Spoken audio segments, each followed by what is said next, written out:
Assalomu alaykum va rahmatullohi va barakatuh. Qadrli Facebook'dagi qarindoshlar, hammanglarningki bugungi güzel dushanba kuniga muborak bo'lsin.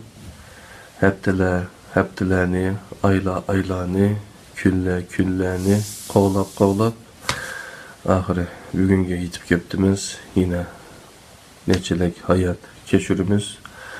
Bu Allah'ın özüge aydın bir mesele. Ama biz inşallah gündülük hayatımızı, her günümüzü texmi mənilik ötküzüş hayatımızı texmi coşkun halette meniş üçün inşallah hayatımızda biraz texmi məna qetiş niyeti de Facebook'taki siz güzel kardeşlerimizle birlikte Facebook Kur'an halkımızda Kur'an sürülerinin kimliki degan bu kitabını Mustafa İslamoğlu ustazın bu kitabını öğrenmen vardımız kardeşler. Bu kitap şu Kur'an'daki sure 114 sürünün kimlikini düşündürdüğün kitap. Bunu bizimki Facebook'ta Batur Karakallı ya aslında Batur Karakallı Facebook ismi Ender Karakallı deb qo'yilib shu ma'lum qarindishimiz tarjima qilib redlab tuzab chiqqan kitob bu. Ondan başqa Finlandiyadagi Aytaxun hacikimizdeki mablag' chiqarishi bilan biraz bu kitap bu qo'limizdagi hozirgi holatda ro'yobga chiqaylik jinim qarindoshlar. Şuna bugünkü 55. nuzul tertibi boyunca 55. Kur'an suresi boğan 55. surede sizler bilen birge bu meseleni Kur'an 55. sure zaten nime deptike şu doğruluk ortaklaşımız 55. surenin begininde ise Sad suresi 249. bet Sad suresi. Şu boyunca bugün bununki mezmunuma 249, 255 şunu ötümüz qarindoshlar.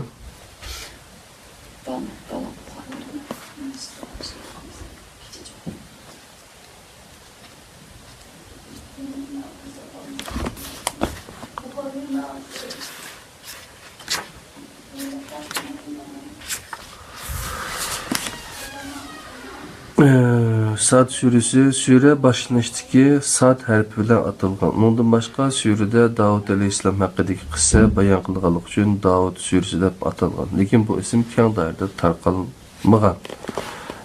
Qadrli qarindoshlar, menga ismini yozib qo'ydi sureninki 55.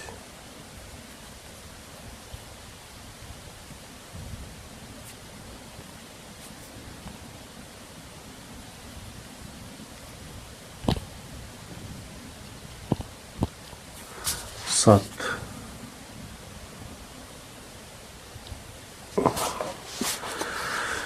Euzubillahimineşşeytanirracim. Bismillahirrahmanirrahim. Ey Allah, tilimni revan qılaysan, tilimdeki noksallarını elbet giysen. Bu tercih olan bu Sad suresinin kimlikini qarindoshlarımızga to'liq yetkazishga nisib qilgaysan. Sad suresi sure başlanışdaki saat harfi bilan atalgan. Ondan başqa surede Davud aleyhisselam haqida qissa bayon qilganlik uchun Davud suresi deb atalgan. Lekin bu isim keng doirada tarqalmagan. Sure Mekke'de nazil bo'lgan bo'lib, dastlabki mezgillarda tizilgan Qur'on nazil bo'lish tartiblarida Qamar, A'raf surelari orasiga tizilgan. Lekin bu nazil bo'lish mezgiliga mos kelmaydi. İbn Abbas'tan nakil kılınan bir rivayetke esaslanganda surenin 5. 7. ayetleri, 5-6-7. ayetleri Mekke müşriklerinin kattıları Ebu Talib'nin yeniga Resulullah'ın tevhid daveti hakkında şikayet kılıp kelgen vakitte ularning etirazlarga javob bulup nazil bo'lgan. Müşriklerinin kattıları ig'ir kese bulup yatkan Abu Talibning yeniga kelib, jiyanini davosidan voz kechishga qoyil qilishi talab qilgan va uningga ba'zi narsalarni taklif qilgan. O taklif qilgan narsalar agar u xohlasa, uni o'zimizga podshoh qilaylik yoki uni ichimizdagi eng boy kishiga aylantiraylik.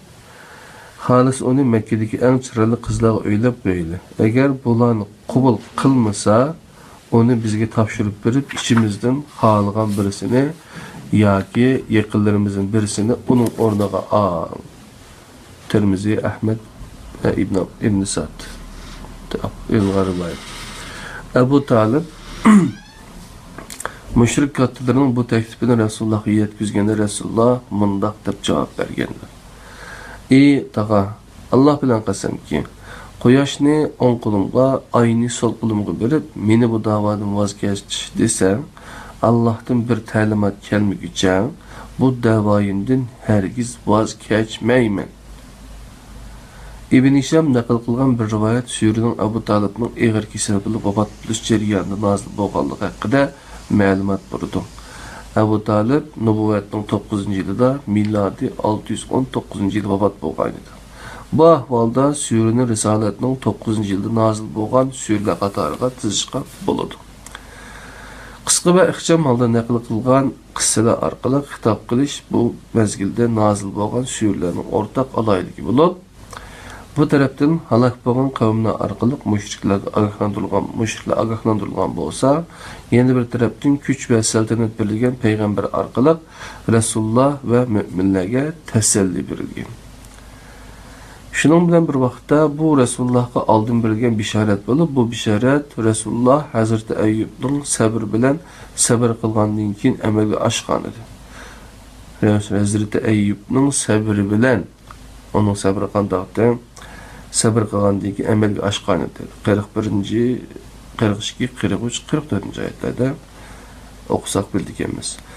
Ayyub qissasi orqali Rasulullohga bir sabr tavsiya qilingan. Qissa bayondagi bu qo'shilishlik uslub bu suradan keyinla nozil bo'lgan A'raf surasi bilan texmi tafsili holga kelgan. Saba, Kayf va Yusuf surasi bilan davomlashgan. Sura xatodan qaytish bilan xatolikqa ching turish orasidagi farqni asos tema qilgan. İlahi tarbiyalash loyisi bo'lgan vahiy imo qilingan holda boshlangan va oxirlashgan. Bu suraning boshlanishi o'zidan keyin nozil bo'lgan Saffat surasining oxiridagi qabul qilinmaydigan bahoniga bir javob mohiyatiga ega, ya'ni 168-169-oyat. Surada haddini bilmaslik va ajdodlarni qarg'alash tahdid qilib ezib ketgan mushriklarga xatoligida ching turolmasligi tanbihlangan. Chunki xatoligida ching turganlarning oqibati echinishlik bo'lgan edi. Hazreti Davud xatoligida ching turolmaslikning, Hazreti Sulaymon mal-mulk va saltanatda, hokimiyatda o'zini bilish va haddini oshmaslikning bir o'rnigidir. Bu ikki qissa orqali kuch-qudrat va kuch axloqi mulohaza qilingan. Hokimiyat va farog'atning kishini bexotlashtirib, yo'ldan chiqarib tashlaydigan tarafi bayon qilinib, buningga taqobil tura olganlar bilan taqobil tura olmaganlarning Alloh huzurida teng emasligi ta'kidlangan. Yani 28. ayet. Hazreti Davud qissasi orqali Rasululloh va mu'minlarga mundaq deydi. Alloh sizlarga 99 qo'y bergan bo'lsa, yana boshqalarning ilkidagi bir qo'yga ko'z tikmanglar. Bu ibratli qissa bu surada mundaq bayon qilingan. Men buningki asli matnni o'qimay, Qur'on nimasini tarjimasini o'qib o'tib qarindoshlar. Ey Muhammad, da'vo qiluvchilarning qissasi sana yetdimi? O'z vaqtida ular Davud ibodat qilayotgan masjidning temirini ortilib tushdi. Ayni vaqtda ular Davudning yoniga kirdi. Davud ulardan qo'rqdi. Ular Davudga qo'rqmagin, biz bir-birimizning haqqiga tajovuz qilgan, haqni yegan ikki da'vogarmiz. Bizning aramizda odillik bilan hukm qilgin, naq hukm chiqarmagin, bizni to'g'ri yo'lga boshlagin dedi. Ularning biri shubhisizki mening bu qarindishimning 99 sog'lig'i bor, mening bir sog'lig'im bor. Qarindishim u bir sog'liqni menga bergin dedi va deganini amalga oshirdi dedi. Davud aytdi: O senin sağlıklarını özünün sağlıklara koşuverip rastlı seni bozak kıptı. Nurgun şirikler yeni dostlar şüphesiz ki birbirinin hakkı tecavüz kılıdı, hakkını yeydi. Fakat iman etken ve yaşama kılganlarla bunun müstesna. Bula azdır. Davud bizden onu sınıqallıqımızı bildi, Perverdigardan mağfiret talep kıldı, secdege bağdı. Allah'a tavba kıldı. Biz onun hatalığını ahba kıldık. O bizden dergahimizde elbette yıkıllıqqa ve yaxşı akıbetke ige boladı. Ey Davud, seni biz hakikaten yeryüzünde halife kıldık. Kişilerin arasında adıllık bilen hüküm çıkargan, nefs haşın ergeçmeyinini o seni Allah'ın yolundan azdurdu. Nefs haşka ergeçmeyin ki o seni Allah'ın yolundan azdurdu. Allah'ın yolundan azdurğalla, azğalla, hesap günü yani kıyamet günü ontuğallıkları için hakikaten katlık azaplı düşer buludu. Kıyamet günü ontuğallık için hakikaten katlık azaplı düşer buludu. Kıssa tilgənilgan iki davagar aslida Hazreti Davud'un muamelesi hata işkelligini samiga selip tavba qilishi kerakligini bildirish uchun kelgan ogohlantiruvchilar edi. Bu qissadan ibrat olg'uvchilarga ko'p savob bor. Davudga o'xshash janoga hukmron bo'lsangizmi, berilgan nasihatga quloq soling va xatodan yening. Xatosiz banda bo'lmaydi. Har bandadan xatolik sodir bo'ladi. Lekin fazilat xatodan mustasno bo'lish emas, balki xatosidan yenishdir. Yaxshi kishilar xatolik o'tkazmaganlar emas, aksicha xatolikni to'nib, undan qaytgan kishilardir. İlkidagi ko'pni ko'rmaganlar boshqalarning ilkidagi ozg'i ko'z tikidir. İnsanning ko'zini bir qisqim topa to'yg'izadi. Bu cho'nqur ma'niga ega qissadan keyin bu ogohlantirish bayon qilingan. Osmonni, zaminni ve ularning arasidagi shaylarni maqsad va muddasida bekorga yaratmadik. 27. Bu orqali inson Allah yaratgan osmon va zaminning maqsadi sen uchun xizmat qilish. Ondaqda bu orqali ey inson Allah yaratgan osmon va zaminning maqsadi sen uchun xizmat qilish. Ondaqda sening yaratilish maqsading nima? Kim uchun yaratilding demakdir. Bu savolga to'g'ri javob berish kifoya qilmaydi. To'g'ri javob bilan birga bu javobga loyiq shaklda yashash shart. İnson bunday bir hayot shakliga ega bo'lish uchun yo'l ko'rsatkichga muhtoj. Bu yo'l ko'rsatgich dal vahiydir. So'z bu nuqtaga kelganda suradagi bu javob diqqatingizni tortadi. Bismillahirrahmanirrahim. Kitabun anzalnahu ilayka mubarakun